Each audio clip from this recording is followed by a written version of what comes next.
believe in God's eyes, Israel became a nation in 1950. On January 23, 1950, the Knesset voted that Jerusalem should be the capital of Israel. The declaration was passed, 60 in favour, 2 against. With its capital in place, the rest of the nations could now recognise Israel's formation as complete.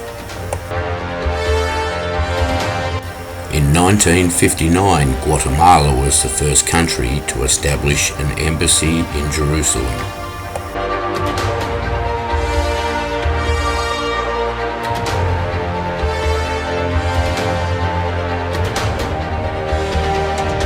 On the 5th of July 1950, the law of return was established, which gives Jews, people with one or more Jewish grandparent, and their spouses, the right to relocate to Israel and acquire Israeli citizenship.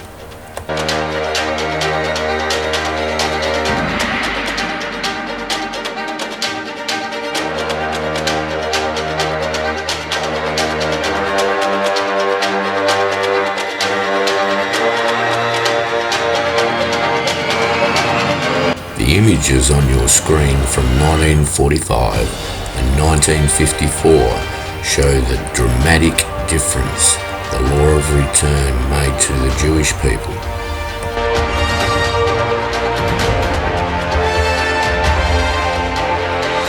The math is very simple. 1950 plus 81 to complete the 80th year minus the 7-year tribulation is 2024.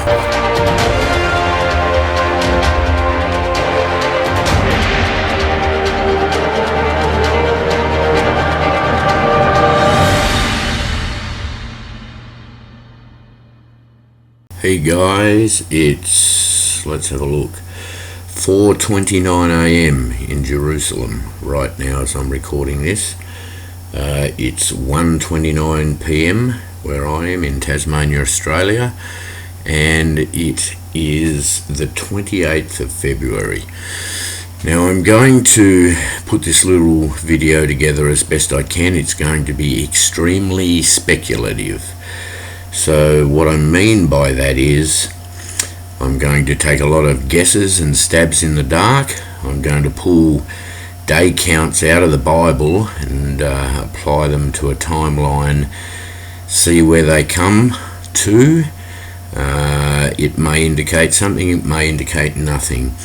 I also have begun a process of finding a link between some Rapture verses in Corinthians and Thessalonians and the book of Esther. However, what I'm noticing is that they are all pointing towards sunset in Israel tonight, which is only about 11 hours away, so I probably will not be able to do anything more than speculate on some of my hypotheses. There will be a lot of pauses in the recordings where I stop and start recording. You may hear changes in my voice and the environment around me. That's simply because I'm trying to do this on the fly and get my thoughts together as best I can.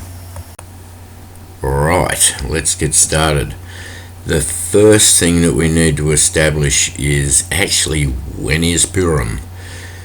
Now if we look online and if we look at Watchman channels, we can see that there seems to be 3 distinct possibilities for when Purim is.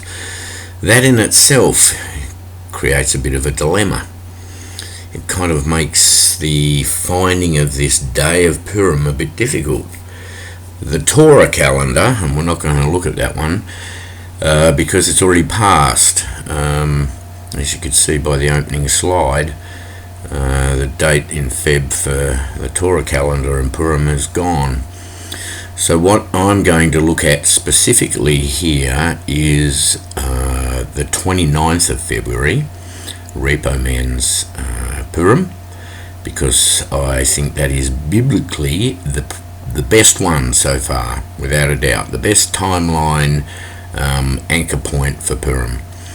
We'll also look at the March 23rd or whatever it is, 23rd to 24th date for Purim, as the Jews are going to celebrate it on the Hebrew calendar. And I'm going to plug some day counts into the timeline associated with those two possible Purim dates.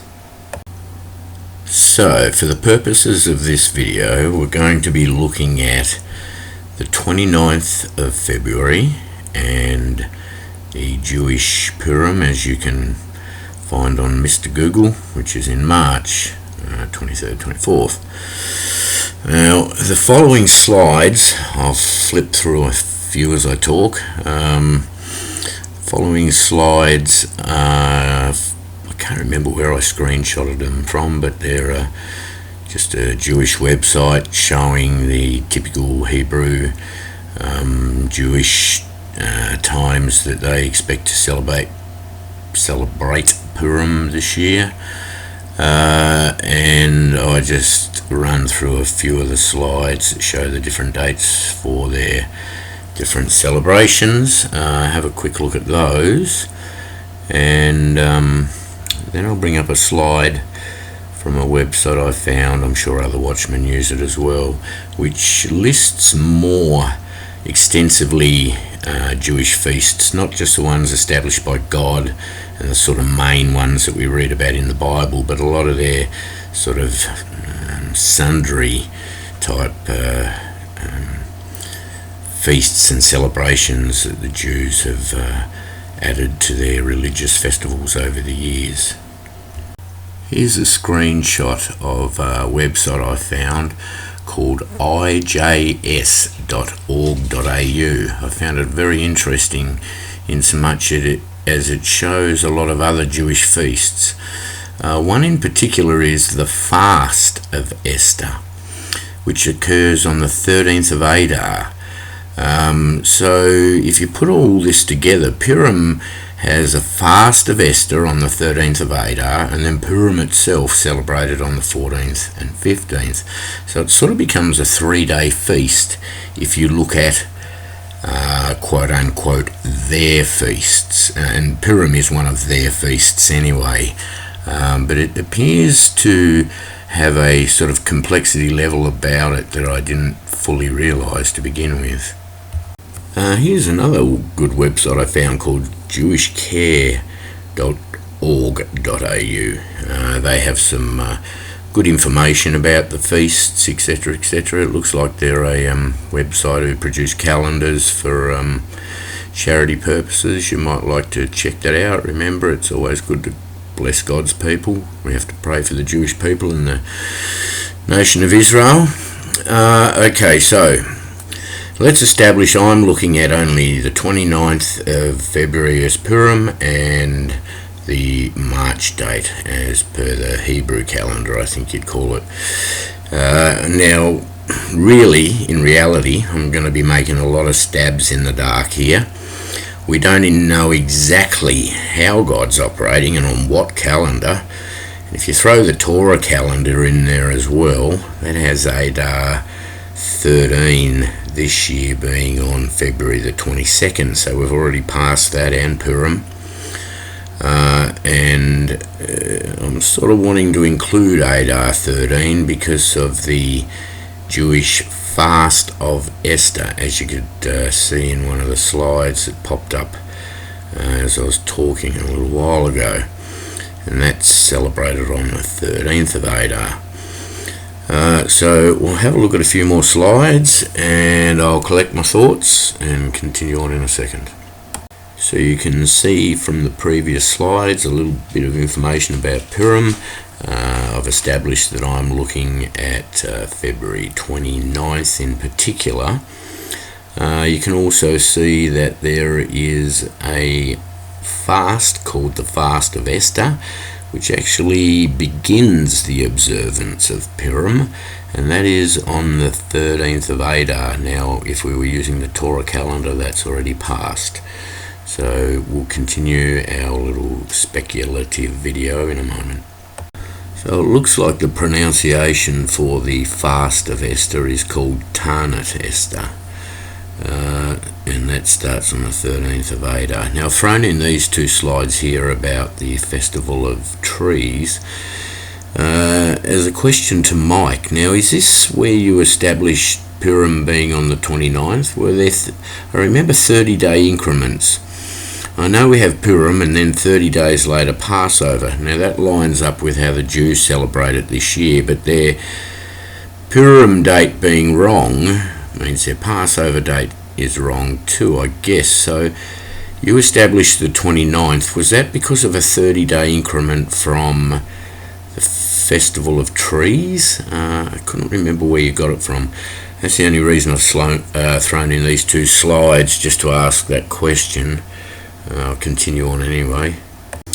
Just want to take the time now to mention that this video won't make any sense at all unless you understand why I see a rapture before Purim as per the book of Esther. You can see some of my videos there. The best way to get an idea of why I see that is to go back and watch those videos. I can't explain it now. I notice also today God Rules did a video, I think at the 7-minute 30-second mark and the 8-minute 30-second mark, something like that. He mentions a little bit about Esther. We have brother Jarrett over at Supernatural by Design, who also looks at Esther. We have Revelation Watchman 777 also looking at Esther and other books. So I see a lot of significance in the book of Esther, and that is why I put the 1950 splash screens up and a little slide about where we're at, because that points to 2024. If the book of Esther and the pre-Purim rapture is correct, as I see it, then that means pre-Purim 2024. Right, what I'm going to do now is have a look at some of the number calculations, and just so that you know where they come from in the Bible, and then that's when things get a little speculative. But you'll see a couple of slides flip on the screen, and for the sake of Mike, because I know he doesn't like a lot of dead air time, this article is from a website called cgg.org, and it's about end times. What are the 1290 and the 1335 day counts? So I'll play this through and then I'll add my own comments afterwards. What do the 1290 and 1335 days represent? Daniel 12:11-12. We should first notice that the main subject of Daniel 12 is the time of the end. Daniel writes, "When the power of the holy people has been completely shattered, all these things shall be finished." Verse 7. This refers to verse 1, which says that Michael the archangel will stand up for, or assist and sustain, God's people during a time of trouble such as never was since there was a nation, even to that time. This is a description of the Great Tribulation Christ echoes in Matthew 24:21-22. Both Daniel 12:7 and Revelation 12:14 show that the Great Tribulation will last 3.5 years, or a time, times, and half a time. This is also 1,260 days or 42 months. See Daniel 7:25, Revelation 11:2-3. The angel tells Daniel that his prophecies would be sealed until the end of the age. But in that time the wise would understand Daniel 12:9-10. These prophecies will soon be fulfilled, and God is revealing what they mean to those who obey Him. The 1,290 day and 1,335 day time periods, then, refer to events that will happen to the people of God in this generation. Each period begins with a significant prophetic event, and both end at the return of Jesus Christ. With these things in mind, notice verse 11, "And from the time that the daily sacrifice is taken away, and the abomination of desolation is set up, there shall be 1,290 days." This verse indicates that the Jews in the modern nation of Israel may restore the twice daily sacrifice. See Exodus 29:38-39, for a short time. However, it does not necessarily suggest that a temple will be built in our time in Jerusalem. They could legitimately offer these sacrifices with only an altar. Daniel 12:11 was fulfilled in type when Antiochus Epiphanes desecrated the temple during his assault on Jerusalem in 167-164 BC. See Daniel 8:9-14, 23-26. Since this verse also states that the daily sacrifice is taken away, it is likely that the armies of the beast of Revelation 17, upon entering Jerusalem, will ban this ritual. Should this be the case, there would be 1,290 days, just a little over 3.5 years, until the appearance of the Messiah. The angel continues in Daniel 12:12, "Blessed is he who waits, and comes to the 1,335 days. This is a blessing pronounced upon the people of God who endure until the 1,335 days, that is, to the period beginning 1,335 days before Christ's coming, since no one knows the day of Christ's coming." Matthew 24:36, Acts 1:7. We may not know exactly when the 1,335 days begin. Possibly, the organized efforts of God's people to proclaim the gospel to the world may end at that time. It has also been suggested that the daily sacrifices might be restarted at that time, but the Bible is unclear what happens to begin the 1,335 days. Whatever the case, 45 days later, or 1,290 days before the return of Christ, the beast's armies will surround Jerusalem. Those who are worthy will have been warned and have 30 days to flee to a place of refuge God has provided for them. Revelation 12:14-16. When God's church is in its place of protection, the 1,260 days, a time, times, and half a time, or 42 months, of the Great Tribulation will begin. At the end of the 1,260 days, Jesus Christ will return to this earth. In the meantime, as the angel says, we are in the process of being purified, made white, and refined. Daniel 12:10. By putting on righteousness and holiness, with patient endurance, we can be among the blessed who wait and come to the 1,335 days. Right, let's crunch some numbers. Firstly, this is going to need to be a two-part video. I want to get the first part out before sunset in Israel tonight on the 29th, which is only 6 hours away. Okay, so let's look at a Gregorian calendar year. A Gregorian calendar 7-year period. Okay, when I ask Mr. Google, we get 7 years is 256.67 days. Now just note those 0.67 days. I find those interesting and they might allude to something. Let's have a look at the next slide. Okay, so two of our day totals, our day counts, were 1260 and 1290. So 1260 plus 1290 comes to 2,550.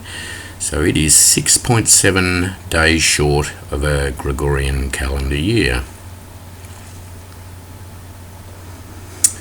Now next slide, we've got the 1335 plus the 1260 day counts, and we get 2,595. So adding those two tallies together, we have more than a Gregorian 7-year period.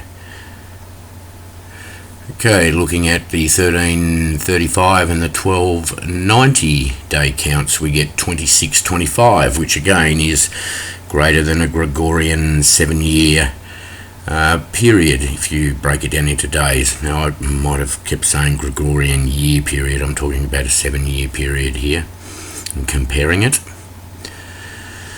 The next, so 3.5 Gregorian years is 1,278.35 days, which is 11 and a bit days shy of the 1,290 day count that we've been looking at. Our next slide, 1,260 plus 1,260, and we get the 2,520, which is short of a Gregorian 7-year period. being 2556.7. Now let's have a look at that 2556.7. If we subtract that, if we subtract 1290 days from that, we get 1266.7. There's that 6.7 again. Well, we'd to take that off, we'd have our 1260 day count. So, where do we apply some of these things? I'll move on to that in a moment. Right, sunset in Israel tonight, 5:35, and it is 9:56 when I took that picture. It is actually a lot later than that now, so I better get a move on to get part number 1 of this video out. And I'll discuss some of those day counts now. Now, the first thing I want to begin by saying is that the article that Siri read out for us applied those day counts in particular areas and gave them particular meaning. This video is much more speculative, so I'm going to move those about a bit and have a look. Now, this was partly prompted by a subscriber on my channel by the name of SMG Reacts. He mentioned that 1290 is greater than 3.5 years, and could that possibly mean that, and it's greater by about 11 and a bit days, nearly 12 days, so could that possibly mean that the tribulation was longer than 7 years, or that there was an uneven split in the middle? So we're going to speculate on some of those sorts of things, but initially I just wanted to have a look at the first date stamp that if we go from February the 24th if we go from February the 29th, in other words February 28th at sunset going into the 29th, so we'll call it February 29th. If we add the first day count to February 29th, let's have a look at where it comes out at. Okay, you can see by that slide that if we apply the 1335 day count to a Purim of February 29th, or the seconds before Purim at sunset, we get October 26, 2027. Now, I haven't double checked any of these sorts of dates against Repo Man's timeline or anyone else's timeline, and I'd like to ask anybody watching to do that for me if they can. I'm just trying to pull out some quick little nuggets right now and try and get this video out before Purim begins in a few hours. So the next day count we look at is applying the 1260 day count to February 29, 2024, and we get a result of Thursday 12th of August 2027. Is that significant to anybody, or does that fall on Mike's timeline in any significant way? So any help you can find would be grateful, and please share in comments. Here, however, is the one that I find the most significant. If we apply the 1290 day count to February 29, or the seconds before Purim begins, hence fulfilling a pre-Purim rapture, we actually come to September the 11th, 2027. Now, I'm pretty sure everybody watching has a fair comprehension of how significant September the 11th is. It is also, according to Mike's timeline, the day that God began creation, day 1. So I would find that a very interesting time for a mid-tribulation event to occur. So I'm looking at that date as being the midpoint of the tribulation, and hence I think we might have a slight imbalance whereby there aren't exactly 3.5 years to each part of the tribulation. There could be a difference of 7 up to 12 days, I'm noticing. I'm not too sure what that means, but I'll continue on. Now let me just think out loud for a second about the 1290 days and the difference between a Gregorian 3.5 year period being 12 days difference or thereabouts. So if we are looking at a rapture before Purim begins on the 29th, then those 12 days could represent three things. They could mean, if we're raptured on the 29th, 12 days later the tribulation could begin, which would give it an exact 3.5 year period. Or it could mean that the tribulation begins on February the 29th and we're not actually raptured for 12 days, which I don't see.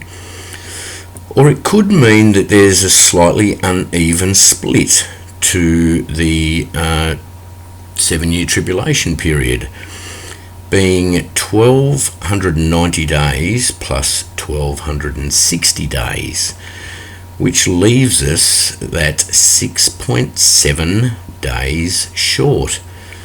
Now that's 6.7, it's nearly 7 days. That's very representative in my mind of the 7-day period that Noah sat at the ark door.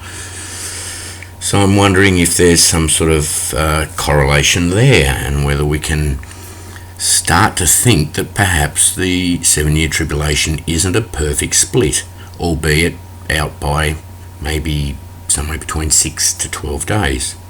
Right, I'm going to have to leave it there in order to get this part 1 out.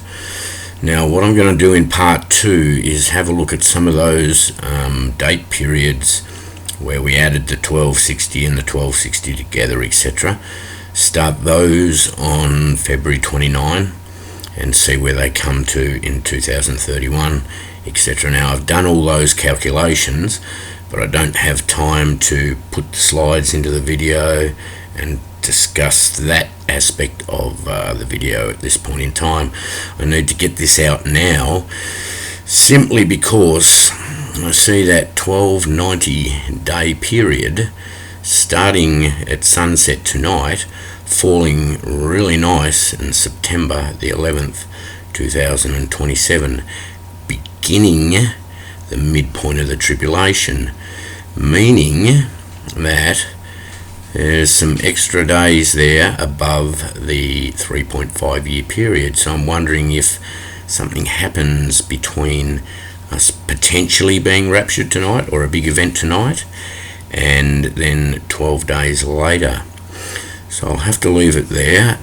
Something else I'll discuss in the part 2 of this video also is the fact that I looked at the word trumpet and trump when regarding rapture verses.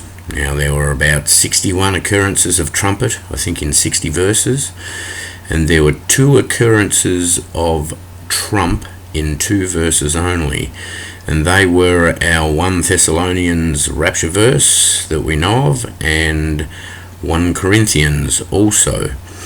Now I started to look into the Greek and Hebrew and all that sort of stuff, Strong's Concordance, and I'm not experienced there at all, but I noticed both of those occurrences of trump are Greek, and they're in the feminine aspect.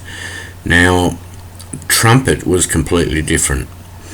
I found that potentially the fact that trump and being feminine, having a feminine aspect to the word in Greek, could potentially point to bride.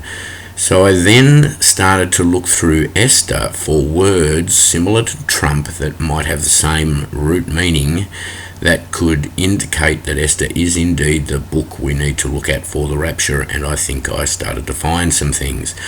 However, my experience level with Strong's Concordance, etc., is very low, so that's taking a long period of time.